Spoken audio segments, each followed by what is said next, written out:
Hi friends, welcome back to my channel.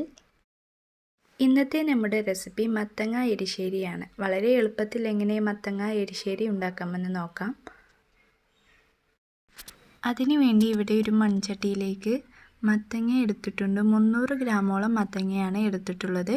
ഇത് ചെറിയ പീസുകളായി അരിഞ്ഞിട്ടുണ്ട്. പെട്ടെന്ന് വെന്ത് കിട്ടാൻ വേണ്ടിയാണ് ചെറിയ പീസുകളാക്കിയിട്ടുള്ളത്. ഇനി ഇതിലേക്ക് 2 പച്ചമുളക് നടുവേ കീറിയത് ചേർത്ത് കൊടുക്കാം. കുരുമുളക് പൊടി 1/2 ടീസ്പൂൺ, മുളക് പൊടി 1/2 ടീസ്പൂൺ, മഞ്ഞൾപ്പൊടി 1/2 ടീസ്പൂൺ.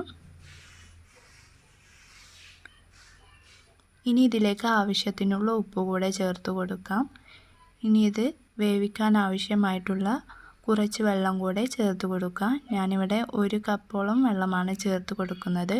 മൺചട്ടി ആയതുകൊണ്ടാണ് 1 കപ്പ് വെള്ളം, അല്ലെങ്കിൽ കുറച്ചുകൂടെ കൂടുതൽ വെള്ളം വേണ്ടി വരും. ഇനി ഇതൊന്ന് നന്നായിട്ട് മിക്സ് ചെയ്ത് അടച്ച് വെച്ച് കുറച്ച് നേരം വേവിക്കുക. വളരെ കുറഞ്ഞ സമയം കൊണ്ട് തന്നെ നമ്മുടെ മത്തങ്ങ വെന്ത് കിട്ടിയിട്ടുണ്ട്. ഇനി ഇതെല്ലാം ഒന്ന് ഉടച്ചെടുക്കുക.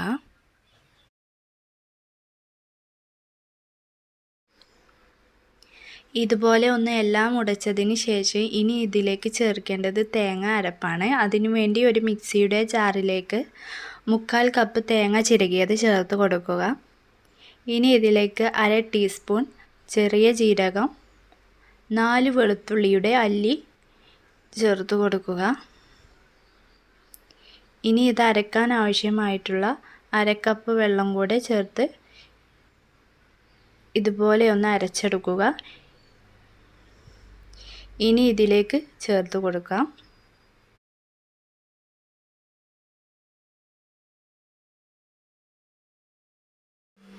ഇനി ഇതൊന്ന് നന്നായിട്ട് മിക്സ് ചെയ്ത് കൊടുക്കാം. ഇതൊന്ന് തിളക്കുന്നത് വരെ വെയിറ്റ് ചെയ്യുക. തിളച്ച് കഴിഞ്ഞതിന് ശേഷം ഇതിലേക്ക് താളിപ്പ് ചേർക്കണം. അതിനുവേണ്ടി ഒരു ചെറിയ ചീൻചട്ടിയിലേക്ക് 2 ടേബിൾ സ്പൂൺ വെളിച്ചെണ്ണ ഒഴിച്ച് അതിലേക്ക് 1/2 ടീസ്പൂൺ കടുക് ചേർത്ത് കൊടുക്കുക. കടുകെല്ലാം പൊട്ടിയതിന് ശേഷം ഇതിലേക്ക് 1/4 കപ്പ് തേങ്ങ കൂടി ചേർത്ത് നന്നായിട്ടൊന്ന് വറുത്തെടുക്കാം. ഇതുപോലെ കളർ മാറുമ്പോൾ ഇതിലേക്ക് 2 വറ്റൽമുളക് ചേർത്ത് കൊടുത്ത് നന്നായിട്ടൊന്ന് ഇളക്കുക. ഇനി ഇത് ചൂടോട് കൂടി എരിശ്ശേരിയിലേക്ക് ചേർത്ത് കൊടുത്താൽ നമ്മുടെ എരിശ്ശേരി ഇവിടെ റെഡി ആയിട്ടുണ്ട്. സൂപ്പർ ടേസ്റ്റി ആയിട്ടുള്ള എരിശ്ശേരിയാണ്. എല്ലാവരും ഒന്ന് ട്രൈ ചെയ്ത് നോക്കി നിങ്ങളുടെ ഫീഡ്ബാക്കുകൾ എന്നെ അറിയിക്കുക. ഇതുപോലുള്ള റെസിപ്പീസിന് വേണ്ടി നമ്മുടെ ചാനലൊന്ന് സബ്സ്ക്രൈബ് ചെയ്യാനും ആരും മറക്കരുത്. നല്ലൊരു വീഡിയോയുമായി വീണ്ടും കാണാം. അതുവരേക്കും ബൈ ഫ്രണ്ട്സ്.